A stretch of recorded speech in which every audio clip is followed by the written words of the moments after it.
They trained you to be always available. Here's the cost. Have you ever stopped to ask yourself why you feel guilty for not replying to a message instantly? Why a delay in responding to an email, even for a few hours, feels like negligence? Why the moment your phone buzzes, you feel an almost involuntary pull to check it, even if you're in the middle of something deeply personal, meaningful, or even sacred?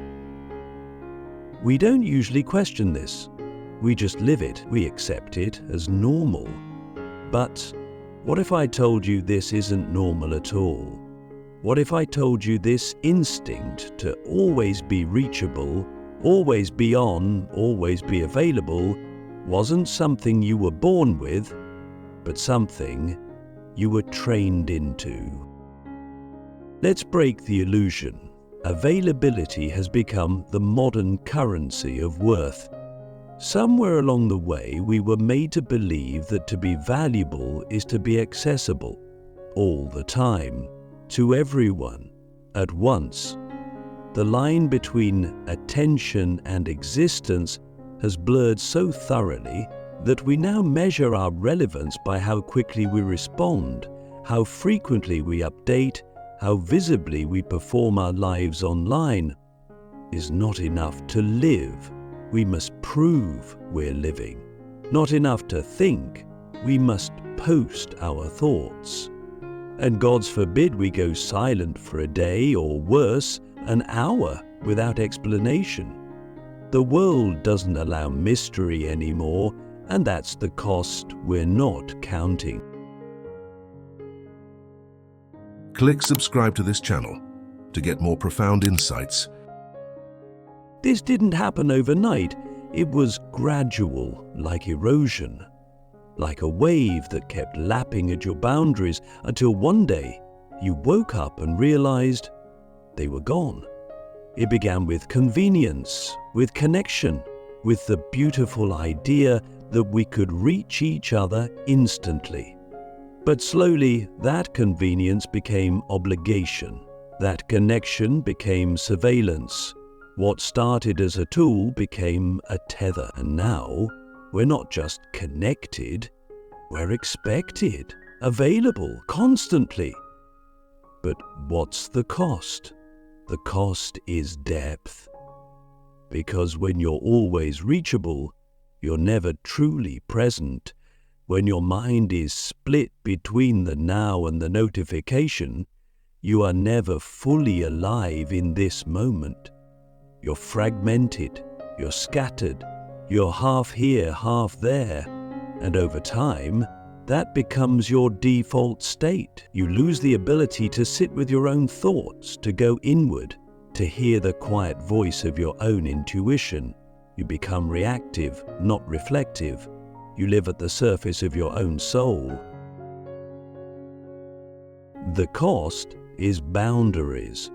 Because when you're always available, your time is no longer your own. Your energy becomes communal property.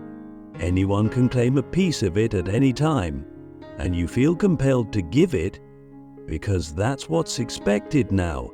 To delay is to be rude. To say no is to be selfish. To unplug is to be irresponsible. So you stop protecting your energy, you stop defending your solitude, and eventually you forget it was ever yours to begin with. The cost is identity. Because when you're always performing for an audience, whether through texts, DMs, social posts, or workplace messages, you start to shape yourself around what others expect.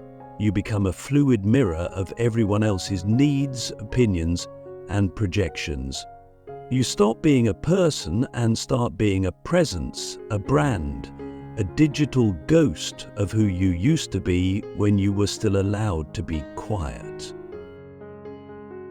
And here's the most disturbing part.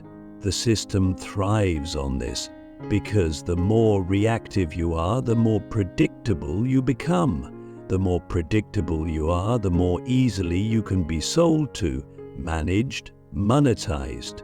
Your attention is a product and your availability is the delivery system. They trained you to be always available, not because it's good for you, but because it's profitable for them. And the scariest part? Most of us don't even resist. We participate. We internalize it. We become our own jailers, checking our own chains. So let me ask you something.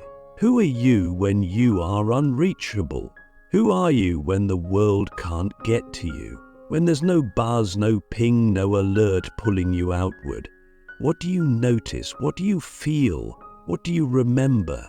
Because maybe that's the real you, the one underneath the noise, the one who doesn't owe anyone a reply, the one who doesn't have to explain their silence, the one who knows that solitude is not a void but a sacred space. And maybe, just maybe, that version of you is the one you've been missing all along.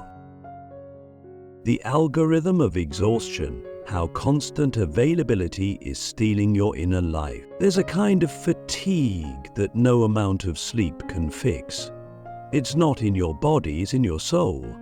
A deep, aching tiredness that comes from being pulled in 1,000 directions at once without ever truly arriving anywhere. You know the feeling. You wake up, and before your feet touch the floor, your mind is already racing through emails, messages, updates and notifications. You scroll through other people's lives before you even remember who you are. You check if anyone needs you before asking if you need you. And by the time the day ends, you've given away so much of yourself that there's nothing left but a shell, a ghost with a Wi-Fi connection. This is the algorithm of exhaustion. It doesn't come from physical labor or creative effort. It comes from constant availability, from the never-ending background hum of expectation. The pressure to respond, to deliver, to be on at all times. The lie that if you don't answer now, you're failing. If you don't show up digitally, you don't exist. And behind that pressure is a system, a digital ecosystem designed not to nourish your mind, but to extract your attention, not to empower your life, but to keep you reactive, reachable, and endlessly distracted. The system doesn't want your focus, it wants your fragmentation, because when you're scattered, you're vulnerable. You can't think deeply, you can't question, you can't resist, you're just tired enough to keep scrolling, just distracted enough to keep responding, just anxious enough to keep checking. It's a loop of low stimulation and high demand. And the more you feed it, the more it feeds on you. But here's the philosophical twist we rarely consider. What is being stolen from you in the process? Not just your time, not just your peace, but your inner life, your capacity for introspection, your ability to sit in silence without reaching for a screen, your relationship with boredom, which is often the birthplace of creativity, your sensitivity to the world around you, the subtle details, the quiet magic, the moments that don't scream for your attention, but whisper something sacred if you're listening. Alan Watts once said, "Muddy water is best cleared by leaving it alone." But we never leave the water alone. We stir it constantly. Every ping, every buzz, every swipe is a stone thrown into the stillness of our minds. And so the water never clears.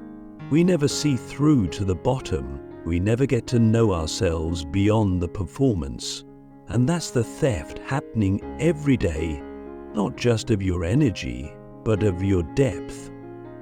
We talk about burnout like it's a workplace issue, but what if burnout is a spiritual issue?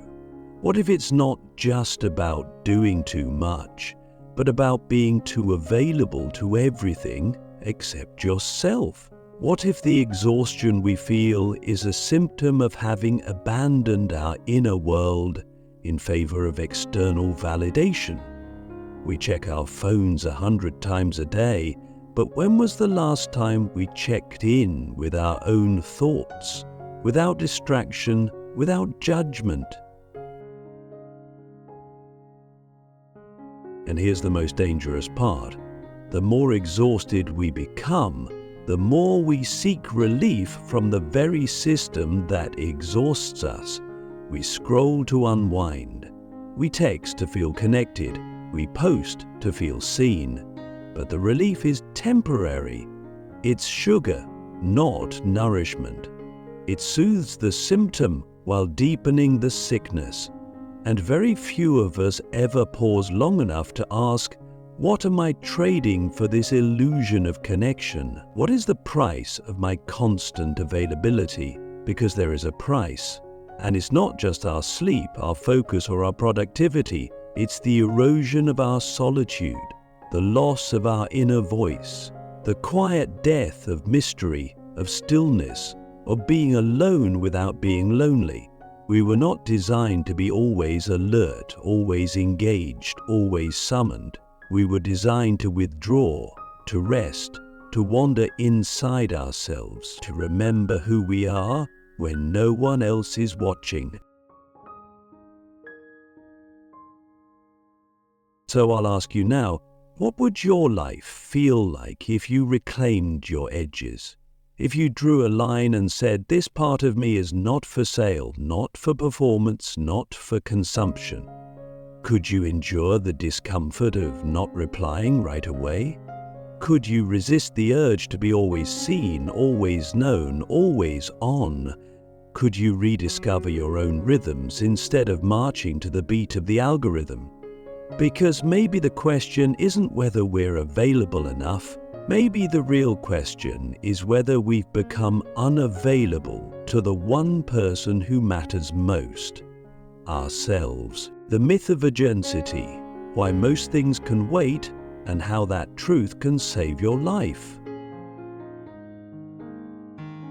Have you ever noticed how everything feels urgent now? Every vibration in your pocket, every red badge on your screen, every message marked ASAP, they all scream for your attention like it's a matter of life or death. But stop and ask yourself, how many of those things were actually urgent? How many required your immediate response? And if you hadn't answered, if you'd waited a few hours or even a few days, what would have truly changed? The truth, if we're willing to admit it, is that most things can wait. The problem is, we no longer can. We've been conditioned to respond, not reflect. The world has trained us to believe that speed equals value, that immediacy equals competence, that urgency equals importance. But that's a lie, a powerful one, a profitable one, but a lie nonetheless. Because when everything is urgent, nothing is. When every task, message, or alert is treated like a 5-alarm fire, we lose the ability to discern what really matters. We become puppets of reaction, not agents of intention. Urgency is the weapon used to hijack your attention. It's not just about logistics, it's about control. When someone demands an immediate response, they're not just asking for your time. They're asserting power over your focus, your energy, your mental space. And we've internalized this conditioning so thoroughly that we become anxious in its absence. We feel guilty when we're not reachable. We feel irresponsible when we say, "This can wait." But here's the philosophical twist. What if urgency is a myth created to keep you from living in the present? Slowness is not laziness. Silence is not apathy. Deliberation is not incompetence. These are virtues, ancient, powerful, and essential for a meaningful life. The Stoics understood this. Marcus Aurelius wrote, "If you seek tranquility, do less, or more accurately, do what's essential, and eliminate the rest." But how can we know what's essential when we're convinced that everything is? How can we slow down when we've built our identities on how fast we respond, how quickly we move, how available we always are? Here's the reality. Urgency is often someone else's anxiety disguised as your responsibility. And if you don't pause to question it, you'll carry that anxiety as your own. You'll live in a constant state of emotional debt, always trying to catch up, always trying to prove you're not falling behind. But behind what? And for whom? Let's step back. Imagine a life where you don't respond instantly, where you don't feel guilty for taking your time, where you live at the pace of your breath, not your inbox. What would change? What would open up? Maybe you'd notice the sky again. Maybe you'd hear your own thoughts. Maybe you'd reconnect with the rhythm of your body, the needs of your spirit, the desires you've buried under everyone else's demands.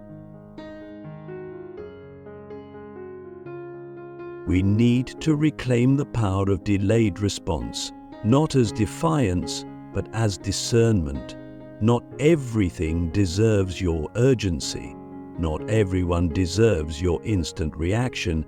And when you start choosing what gets your energy, instead of surrendering it to whoever shouts the loudest, you begin to write your life from a place of clarity, not chaos. This is not about being unresponsive, it's about being conscious, thoughtful, intentional. It's about realizing that in a world where everything is designed to feel like it needs your attention now, the most radical act is to pause, to think, to say, "I will respond when I am ready," because that readiness comes from alignment, not adrenaline, from wisdom, not worry.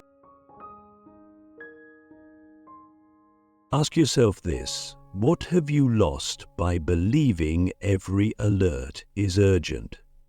What have you sacrificed at the altar of instant response? Peace, purpose, presence? And what could you reclaim if you stopped letting urgency dictate your life? Because most things can wait, and the ones that can't, you'll know, you'll feel it. Not in your anxiety, but in your intuition. And that difference is everything. The sacred no, how reclaiming your time is reclaiming your soul.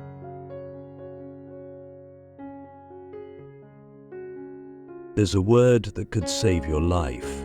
It's simple, it's ancient, and it's sacred. That word is no. But somewhere along the way we were taught that no is a rejection, a failure of generosity, a sign of weakness or selfishness. We became afraid of it, ashamed of it. We dressed it up with excuses, softened it with apologies, or avoided it altogether. But no is not a wall, it's a doorway. It's the boundary through which your real life can begin. When you say no, you're not just declining an invitation or an expectation. You're declaring your sovereignty over your time, your energy, your presence. You're saying, "This moment is mine, and I choose how it's lived." And in a world that's trained you to be always available, always agreeable, always accommodating, that kind of refusal isn't just powerful, it's revolutionary. You see, the cost of constant availability isn't just exhaustion, distraction, or anxiety. The real cost is identity. When you never say no, you're not living your life, you're living someone else's. You become a reflection of other people's priorities, a servant to their urgency, a ghost in your own narrative. But every time you say no to what disconnects you, you say yes to what brings you home, to stillness, to depth, to presence. We often think of time as something we manage, but time is not a schedule. Time is your life. Every yes you give is a piece of that life you'll never get back. So the question becomes, who are you giving it to, and why? Are you giving it out of fear, obligation, habit, or are you giving it with intention, rooted in love, purpose, and alignment? Saying no doesn't mean you're cold or closed. It means you're clear. Clear about your values, clear about your limits, clear about the kind of life you want to build. And when you live from that clarity, you don't just protect your time, you protect your soul. So here's the challenge. Start saying no to the things that break your peace. Say no to the meetings that drain you, the messages that don't matter, the performances that leave you hollow. Say no to the pressure to reply instantly, to be always on, to be everything to everyone. And in doing so, say yes to the life that's waiting underneath the noise. Because in the end, they trained you to be always available so they could have pieces of you. But you're not a product, you're a presence. You're not here to be consumed, you're here to be. Fully, freely, and sometimes the most loving, most courageous, most soul-saving thing you can do is simply say no. And then breathe, and then breathe. That's where freedom begins.